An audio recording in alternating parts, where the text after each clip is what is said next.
Ahoy there folks, I'm Captain Benzie and welcome back to another video for EVE Online. In today's video we're going to be looking at the patch notes for version 21.06.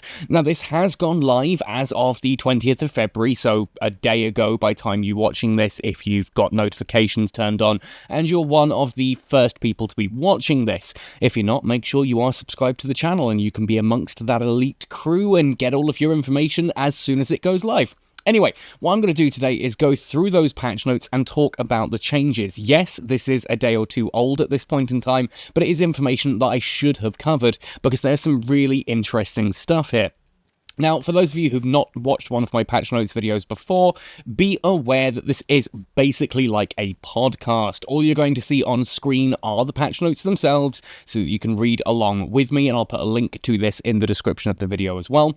But otherwise, you may as well grab a cup of tea, put the washing up on, whatever it is you want to do, and just listen to me ramble on about the patch notes in the background. There are going to be no flashy graphics, nothing exciting visually on screen, just me talking about the patch notes and adding my own thoughts and opinions to them. And I would love to hear your thoughts and opinions too. Let me know in the comment section down below how you feel about these changes. So, first of all, LP donations, loyalty point donations. This is something that the community has requested and CCP has restored to the game. Essentially, this allows you to donate loyalty points from characters to corporations, from corporations to corporations. Kind of like how you can send each other risk, you can send loyalty points. This is a really useful thing, especially for characters to corporations, as it means any loyalty points that you farm can be donated to your corporations. They can go off and buy things like Navy issue blueprints and then run those as part of corporate projects. It's a nice little change that the community's been asking for a while. They did say they were taking it out when Havoc arrived, just so that they could focus on making sure that the loyalty point system was completely balanced before opening the floodgates to actually reallocating it and moving it around. Good idea, I thought at the time. They've clearly decided that the LP balance is suitable, therefore you can now donate loyalty points around. Then we have the winter balance update. Oh boy, strap yourself in. There is a lot of stuff to cover here, and for the most part, I agree with this. It's some really interesting changes to different ships and weapon systems that ultimately just rebalance a lot of things. This actually affects wormhole space quite a lot. First of all is entropic disintegrators as a whole are getting a rebalance. Now, the long and short of this is that essentially they felt like entropic disintegrators were too powerful, and I do have to kind of agree in that they have better range and better tracking than blasters and can get some absolutely bonkers DPS out of them. What they've said here, basically the long and short of it, is that rather than try and balance things like tracking, which they're quite happy with, or range, which they're happy with, they want to lean into the idea that entropic disintegrators are ramping, and currently they start a little bit too high for that. There's a little bit too much damage early on in the cycles, and it doesn't take long enough to ramp to the point that it needs to. So what they're actually doing here is reducing the base damage of entropic disintegrators by 20%, which is not an insignificant nerf. If you had 500 DPS to start with, it's now only going to be 400 DPS. That is a big, big drop. But the damage multiplier per cycle has been increased from 5% to 7%, and the damage multiplier maximum has increased from 2.5 times to 3.125 times. This is big. It means that an entropic disintegrator-equipped ship, any of your Triglavian ships that are running these, are going to start off at lower damage than they had before, but they're actually going to be able to achieve slightly higher damage at the end of it, and it takes about the same time to ramp up into that. Because rather than it just being a 5% DPS increase per cycle, it's now 7% with a higher limit. This is really, really powerful. This is really cool. And I honestly agree with this. I think that if you fly through wormhole space, you'll know that Drekavac fleets are just absolute everywhere. They are probably one of the most common things. And it's almost felt like, you know what, there aren't many alternatives to this, except things like the Nighthawk, which, spoiler alert, we'll come to later. It also means that for things like the Kikimora and the Ikitursa, when you're C3 ratting, whereas those have just been hands down the best ships for doing that for a long time, now they are just very good at doing that, and there are reasons to use the other ships as well. You might find that, especially if you've got a site that has a lot of small ships, that you're going to be swapping targets frequently, This will slow your clear times down a bit, but you will do the same kind of damage output by time you're getting maximum spool. I think that's a great change. It means that functionally they are the same, but if you have to force a Triglavian ship to swap target, it is more punishing. As it says here, this should make them weaker at killing tackle ships, since the initial damage when target swapping is lower. This will also help other alternative options that fill the same role stand out more, like in the case of the Omen Navy issue versus the Vedmak, with the Omen Navy issue now offering much better initial DPS. The Vedmak will just take a little bit of time to spool up and then will exceed at longer, prolonged fights, which I'm really happy with. There's also some updates here to the Hydra and the Tiamat, with the damage multiplier per cycle going from 0.5% up to 0.75% bonus for the covert ops and recon ships scale accordingly, but how many people are flying the Triglavian AT ships? Let's be completely fair. So, moving onwards, we then have rapid missile launches. Rapid missile launches have been incredibly powerful for some time, they say, and I do agree. They rebalanced the Cerberus in Viridian last summer, where they intentionally removed light missile range bonuses from the ship. In this balance pass, they're doing that for all level range bonuses for rapid light missiles. If you have a look at a lot of the ships out there, they have range to rapid light missiles and then damage to heavy missiles and heavy assault missiles. It's something I've covered a lot in my videos. What they are now doing is with the Caracal, the Osprey Navy issue, and the Onyx, now those bonuses, the missile velocity bonus, will only apply to heavy and heavy assault missiles. Note that the roll bonuses from ships will still apply just with rapid heavy missiles for Mordu's Legion ships and combat battle cruisers, for example. I agree with this. Rapid light missiles can be really oppressive to smaller ships compared to their turret counterpoints. They're not reducing the damage, they're just reducing the range bonuses. So things like the Caracal won't give you additional range to your rapid lights, therefore a frigate that tries to escape is going to have a slightly easier time of doing so, or can try and, range control fights a bit more. It just gives a rapid light a bit more of a negative downside to it. Which I do honestly agree with. And as they say here, this is also to match the precedent set with rapid heavy missiles, which don't increase with Bastion or Spaceship Command skills, like the rapid lights we're currently doing. So they're just bringing that in line and making rapid light missile launches still very powerful, but just reducing their range on ships that would otherwise have had range bonus. Oh boy, Marauders. This is one that I can see some people going like, what? What, they're hitting Marauders again? Oh yeah, Marauders ultimately they've been like the number one ship class in EVE Online for a long time, let's be completely honest. And it's not a big change, it's just that they've changed the warp speed for the Paladin, Golem, Kronos and Varga from 3.5 AU per second to 3.0 AU per second. This is just about maneuvering on the battlefield, choosing to avoid them, that kind of thing. Makes it easier to run away from them if you're in a battleship of your own, rather than just having them, warp after you and redeploy. It's not a huge change. Honestly, I don't know if that's going to do particularly much. Marauders are still going to be the number one ships, really, aren't they? Everyone loves the Kronos for like high-sec ratting, and the others are just absolutely everywhere. Black Ops, though, I didn't even realise this was a thing. Basically, the roll bonus wasn't being applied properly, so the cloak velocity speed roll bonus is increased from 6.5 to 7.5% to match the current stated trait roll bonus of 650%. Essentially, if you were using a Black Ops battleship like a Panther or a Sin and you'd cloaked it, it was actually only going up by 550%, not the actually advertised 650%, so that's been adjusted. Field command ships, these have basically had a revert put on them. This is the Absolution, Nighthawk, Astarte, and Sleipnir. In an earlier balance pass, they removed the command burst range bonuses from the field command group of command ships in exchange for an increase to command burst strength. However, this made them feel a bit too difficult to use while skirmishing, so they're re-adding the command burst range bonus at combat battlecruiser strength. Notice they're not taking away the burst strength anymore. What they are now doing is adding a 50% roll bonus to command burst range to those ships as well, giving them better boosts at longer range. That should be a really nice thing for fleet combat. Then we look at the Astarte and the Nighthawk in particular, both of which are, of course, getting that bonus. Now, the Astarte is currently the least used command ship, apparently, and it struggles to compete with the cheaper Brutix Navy issue. They also boosted the Deimos in an earlier balance pass, which has made the extra ISKOSK for upshipping into the Astarte hull not feel as worthwhile as it once was. And fair enough, when I was doing my recent video on C3 video series, on C3 ratting with the different field command ships. I've done the Sleipnir, I've done the Nighthawk.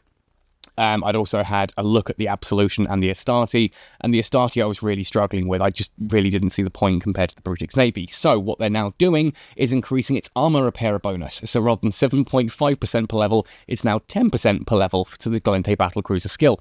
And that is just amazing. That is going to make the Astarte tanky as all heck, and I am now excited to get one of those again, jump into some wormholes and try ratting with it. And I know that there's some people listening to this who are going to go, oh, ratting in an Astarte, Benzie, really, what are you doing? It's clearly a PvP ship. Yeah, I know. I just want to see how it does in ratting, and I think that's going to be quite fun to fly now. Definitely, there is a reason to now use it over the Brutix Navy issue, and over the Deimos. Cool, I like that. Choices. Then we have the Nighthawk. Oh boy, if you live in wormholes, you know how ridiculous the Nighthawk is right now. Basically, as it says here, because the Nighthawk is overperforming in wormhole space and becoming oppressive, we're toning down on its damage by lowering the rate of fire bonus, but partially compensating it by increasing the kinetic damage bonus. The aim here is to slightly lower the Nighthawk's damage output and shift it more into kinetic so players have more options to counter them outside of firewalls. Basically, yeah. Fit kinetic hardeners, reactive hardeners, or bring tech to Gallente ships, and suddenly those Nighthawks don't do nearly as much to you as they were doing previously. Because, yes, Nighthawks are oppressive. A fleet of Nighthawks is just ridiculous at the moment. So, the rate of fire bonus for heavy and heavy assault missiles has been reduced from 10% down to 7.5% per level of command ship skill. That is a not insignificant drop. That's going from a 50% increase down to a 37.5% increase, or at level 4, 40% down to 30%. That's quite a drop. That is a big old drop in DPS there, but that is then going from 7.5% kinetic damage bonus to 10%. So going from 37.5 to 50%, or 30% to 40% if you're at level 4 of the skill. That, again, is a fairly significant increase, and it does sort of counterbalance it. Not quite. The rate of fire is a higher DPS increase. Basically, 10% rate of fire is about 10.1% of actual DPS increase, whereas 10% damage increase is 10% DPS increase. Essentially, it's not quite as, it doesn't quite counter it, so there is a slight reduction in overall DPS here, but what it does do is, as it says, it basically is forcing Nighthawk players to use kinetic damage, so if you know you're going to be going up against Nighthawks, or you just think you're going to be going up against Nighthawks, what you do is you fit kinetic resistance. Simple as that. Nice, I like a simple change like that. Execra Navy issue. The Execra Navy issue was the least used faction cruiser prior to Uprising. We're happy we've managed to pull it out of the abyss it was in, but it's now at the very top of the pile along with the Osprey Navy issue and has become incredibly dominant. Yeah, I've had a lot of people asking about, am I going to cover the Execra Navy issue in my Wormhole Ratting series? Yeah, I was going to. What we're seeing now, though, is medium hybrid damage bonus has been reduced from 25% per level, which 125% at full training, that's just mad, down to 20% level of Gallente Cruiser.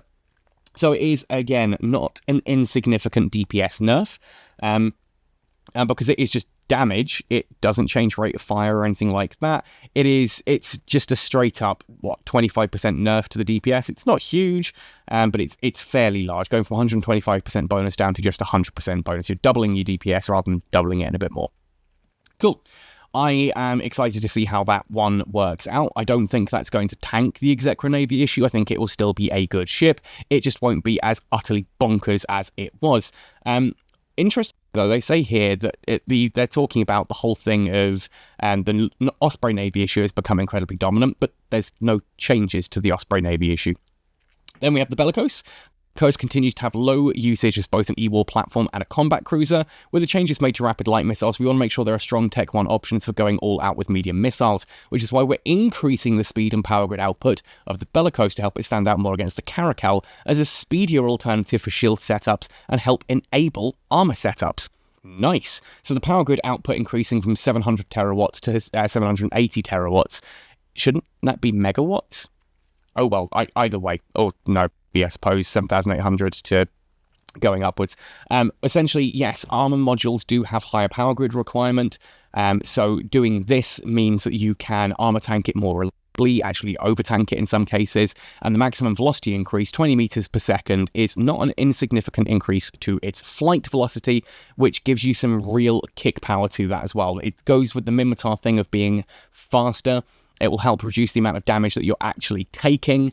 Plus, it then gives you that additional power grid as well to work on things like tank. Of course, you can do other things with the power grid as well there, but I do like the option there. And seeing the Bellicose actually get use would be quite nice. I quite enjoyed flying the Hugin recently. Having a reason to undock a Bellicose and do some stuff with it. Hell yeah. Oh, more Minmatar love. Republic Fleet Firetail. Prior to Uprising, all 4 Navy combats, the Comet, Slicer, Hookbill, and Firetail, had similar usage, with the Firetail slightly trailing. After Uprising, the other 3 ships have increased in usage considerably, but the Firetail has been left behind. Yeah, because it's just not great. It doesn't stand out enough. The Slicer is still absolutely ridiculous. The Comet is still just brilliant. The Hookbill is fantastic. The Firetail is just meh.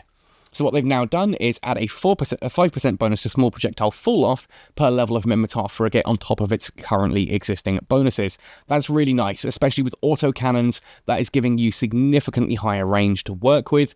And considering the Firetail is absolutely a kiting ship, yeah, I would like to undock that a bit more and go into some faction warfare and actually do some stuff with it. So, yay, I now have a reason to.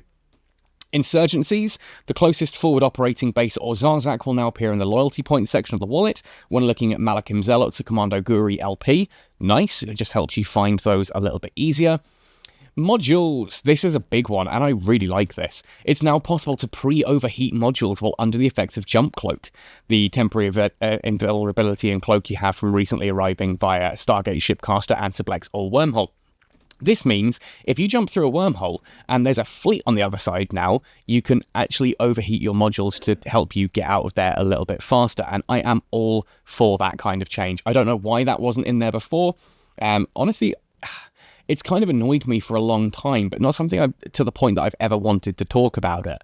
But it just makes so much sense being able to pre-overheat whilst under there, so that the second that you sort of come into the system, and you see that, you can overheat a micro warp drive, you can do all kinds of stuff there just to get that additional little push, whatever you need to work with that.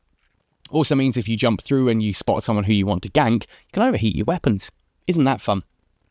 User interface, corruption bubbles in the insurgency window have been changed to match the corruption color of the UI. Voiceover has now been added in Spanish. Nice. Ship autopilot will now jump through Ansiblex gates because are really people using autopilot to navigate nullsec like that? Damaged laser crystals will no longer be counted as modules for repair all option for nanite repair paste. Still means you will when you're in a station, but nanite repair paste won't work directly on the crystals, which allows you to save a bit of nanite repair paste. I'm fine with that. It's now possible to import fits for the avatar. It's now possible to search for Blueprint and Officer in the Search New Eden bar. The quantity field no longer cuts off the numbers of charges in the fitting window in simulation mode. The Zarzak toll cost is no longer rounded up or down to 3 significant figures and now always shows the correct cost. The basic shield amplifiers will now appear in the storyline section of the market. Abyssal mining crystals now have a red-coloured icon to match the red beam. Complex mining crystals now have an orange icon to match the orange beam. Rare moon mining crystals now have a red beam to match their red icon. Cool. Simplifying and sort of working with the language of the game there. The region description of Amensi now uses the correct spelling of Arcanor. The agency no longer opens an incorrect tab in focus. The show legend option choice in price history tab of the market window is now preserved. Container icons in the input material location drop down menu of the industry window no longer move to the right when scrolling up and down. The background of the factional warfare enlistment window now fills the window. We've also removed the header icon and window title. The medium industrial core link in the can fit roll bonus for the porpoise now correctly links to the medium industrial core. The arrow icons in agents category of the character sheet now face the correct way after the window has been collapsed. Factional items in the loyalty point store now correctly show the faction marks. The compression window now correctly opens after choosing the compress option when the window has been minimized. The view inside button tooltip now shows the correct tooltip and removes the extra line space and tooltips in the Insurgency info panel. Finally, the Insurgency gauges in the info panel are now clearer when viewing them over different backgrounds. Cool, some nice UI changes there. Basically, for me, I am most excited by the Bellicose getting some buffs, the Republic Fleet Firetail getting some buffs, and the Astarte getting some significant buffs. That's going to be fun to use. I think it's good news that the Nighthawk has been nerfed, as have the rapid light missiles. I think the Entropic Disintegrator changes are nice as well. Overall, your DPS should be about the same at maximum, but you now start lower, which means if you're constantly changing targets, you will have lower overall DPS, but if you're sort of still able to achieve max ramp, your DPS shouldn't change at all, which is really cool. I like these changes. Let me know what you think, though, in the comment section down below, and if you want to keep me making content like this, you can do so by heading across to my PayPal tip jar or my Patreon page and pledging to support there with a small donation. I'll also be opening up channel memberships very soon. I've just been talking to my YouTube partner manager about the kind of things that I can offer for that to keep it nice and simple for you all and help you support the channel whilst getting some cool bonuses back. Otherwise, though, that's pretty much it. I think this is a fairly nice balance patch. There's nothing huge here, nothing world-shaking, but there are some nice little changes that I think will mix things up a little bit. But let me know your thoughts and opinions in the comment section down below. Otherwise, folks, thank you for watching this one right the way through to the end. And yeah, happy sailing. See you in New Eden.